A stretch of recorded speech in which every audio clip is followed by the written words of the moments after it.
بسم الله الرحمن الرحيم، والصلاة والسلام على أشرف المرسلين سيدنا ونبينا محمد صلى الله عليه وسلم.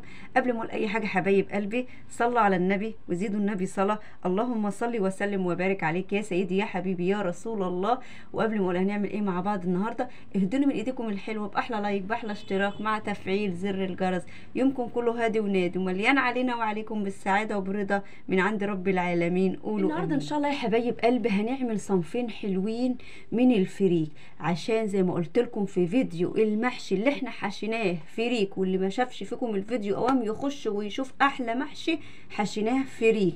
وقلت لكم وقتها ان الفريك ليه احتياجات عندنا كتير، عملنا منه المحشي، وادي النهارده هنعمل منه وصفتين حلوين. اول وصفه عندنا حبايب قلبي هنعمل فريك زي طريقه الرز المكرونه، بس بطريقه حلوه وسهله وبسيطه بتخليكي تغيري من مطبخك ومن اكلاتك اللي انت بتعمليها. اول وصفة عندنا، انا عندي فريك زي ما عندك يا حبيبة قلبي، عندك نص كيلو، ربع كيلو، كيلو، الكمية اللي انت عايزة تعمليها واللي تكفيكي وتكفي عيلتك. عندي عصير طماطم، عندي بصلايه، انا مش عايزاها تكون كبيره، بصلايه تكون صغيره او وسط، عندي قرن فلفل حسب رغبتك، عايزاه حامي او بارد، عندي سجق مشوحاه كده في معلقتين سمنه وشويه زيت. الفريك على فكره حبايب قلبي انا غسلته غسله حلوه ونقحته وسبته يتنقع شويه وبعد كده صفيته زي ما انتم ما شايفين. يلا بينا على البوتاجاز نشوف احلى طريقه واحلى وصفه للفريك اللي احنا بيبقى عندنا في بيتنا ومنبقاش عارفين نعمل بيه ايه. انا هنا حبايب قلبي خدت من السمنه ومن الزيت اللي احنا شوحنا فيهم السجق بتاعنا، وهنزل كده بالبصله وبالفلفل مع بعض، عشان انا خدت من الحاجه اللي انا شوحت فيها السجق بتاعنا. ليه بقى يا حبايب قلبي؟ عشان يطعم لي الاكله بتاعتنا ويطعم لي البصله بالفلفل. انا هسيب البصله يا دوبك تدبل، بس انا مش عايزاها غير تدبل. البصلايه دبلت عندنا هي والفلفل، انزل بقى بالفريك بتاعنا اهو. بسم الله الرحمن الرحيم، واقلب، وبعد ما اقلب انزل بقى بالملح بتاعي واقلب واسيبه قيمه دقيقه، دقيقه ونص كده يتشوح مع البصله والفلفل والزيت والسمنه بتوعنا. هنزل دلوقتي بعصير طماطم واقلب. هنزل دلوقتي بعد ما قلبت الفريك بتاعنا في العصير الطماطم وسبت قيمه دقيقه ياخد ويدي مع الطماطم. هنزل دلوقتي بكوبايه ميه ما تكونش كبيره، يعني اقل ما بتسقي الرز، وهحطها دلوقتي، بس الميه تكون يا حبيبه قلبي سخنه ما تكونش بارده.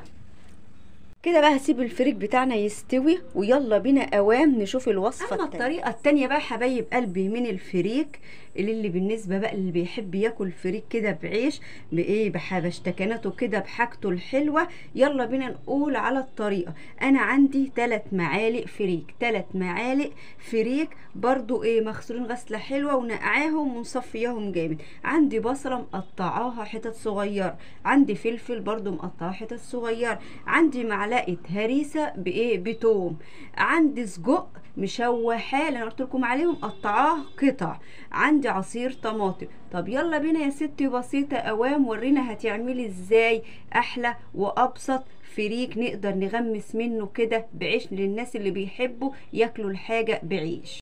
انا حبايب قلبي جبت حله وخدت برضو من السمنه والزيت اللي انا شوحت فيهم السجق بتاعنا. وخلي بالك مطرح تشويح السجق ده بيدي للاكل طعم حلو وجميل، فاوعي تقول لا لا لا انا مش هاخده عشان ده فيه واقع منه حاجات من السجق، لا، ده دي الحاجات البارز زي ما بيقولوا اللي هتطعم الاكل بتاعنا. انا دلوقتي هنزل بالبصل وهدبله، وهنزل دلوقتي بالفلفل بعد ما البصل عندنا دبل، وبرضو قلب.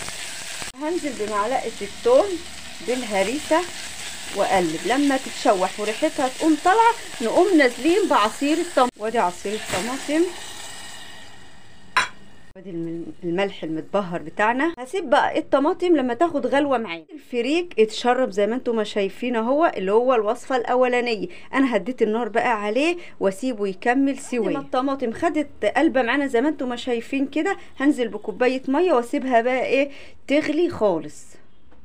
لما الطماطم عندنا خدت غلوه هنزل بقى ب3 معالق فريك، واقلبهم واسيبهم لما يستووا خالص. الفريك كده عندنا استوى بقى تمام التمام.